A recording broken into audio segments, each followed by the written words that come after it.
look, it's week 17, so everybody's got something. So he dinged it a little bit in practice yesterday. Obviously, it's on the injury report, but I expect him to play.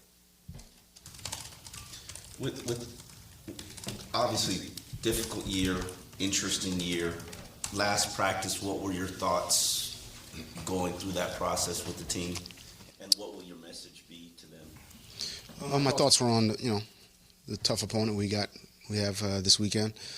So offensively, being efficient offensively, running the football, and trying to move it against what's a very, very good defense. Defensively, obviously it's a great quarterback. Good backs, good O-line, good receivers, good tight end. So just how we're gonna handle those guys, and then obviously the kicking game. This is one of the best special teams units in the league. So that's where my thoughts were. And it was the last practice. There was a little bit of I think we made a lot of improvement from the voluntary minicamp way back in April to where we are now. Team's very different. But I'm very appreciative of, really everybody in this organization. There's a lot that goes into, us practicing and putting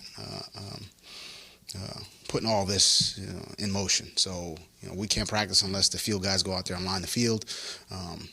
We don't eat unless the people in the cafeteria and our chefs, make us meals, from nutrition to equipment to, the strength staff. So there's a lot of people that put in a lot of hard work to help us and help this team go out here, practice, play, prepare. So I'm appreciative of all those people. Media, security, video. The list goes on and on. And we've made a lot of strong relationships over the course of this season, and hope to continue that moving forward. Do you feel like you've laid the defensive and offensive foundation that you want for the Dolphins during your tenure? It's so early. That's something we'll reflect on at the end of the season. Right now, it's it's about the Patriots. It's about going up to a tough environment. And hopefully laying enough foundation to play a good game this weekend. We'll reflect on, the end of the season at the end of the season. But I think every week we've tried to build and compete and improve and, from foundationally how we prepare, our process. It's never perfect, but hopefully, we've taken some steps to get better and hopefully we see some more success down the road as a byproduct of that process. And hopefully this weekend. For a while, people always sort of look at Bill Belichick and say, what's he like behind the scenes? You got to work with him for 15 years. How would you describe him and your relationship with him? I think he's one of the greatest coaches of all time. What's up, V? You all right?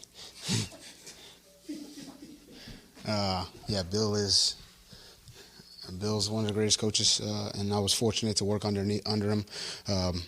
Learned a lot of football, situationally, tough, having a tough, smart, disciplined team. He's a great coach. Got a number of good things to say about him. There's probably a lot of similarities from what they do, what you do, maybe what Mike Vrabel does in Tennessee, because you guys all spent time together. How much do you look at, that when you're maybe looking at players or looking at, game plan, like what they do and how it compares to what you guys do? I think any team that's had success, and I think this is if there's a play that works or a defense that works or a kicking game, an onside that works, I think that's part of growth as a growing as a coach, really in any field. You try to study what those people do well, and if it works for you or you think you could emulate it and it'll help you become successful. I think you try to implement that.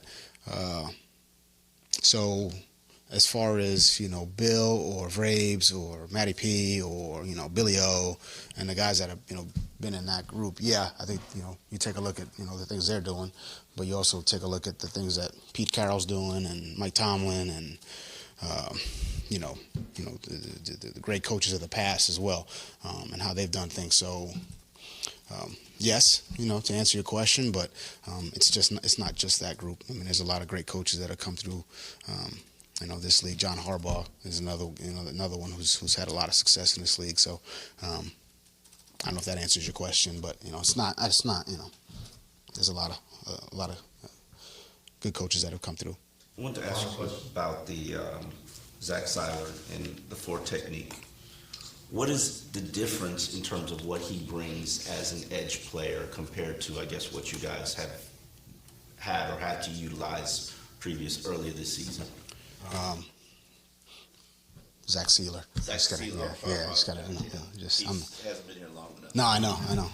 I got these. I got the same.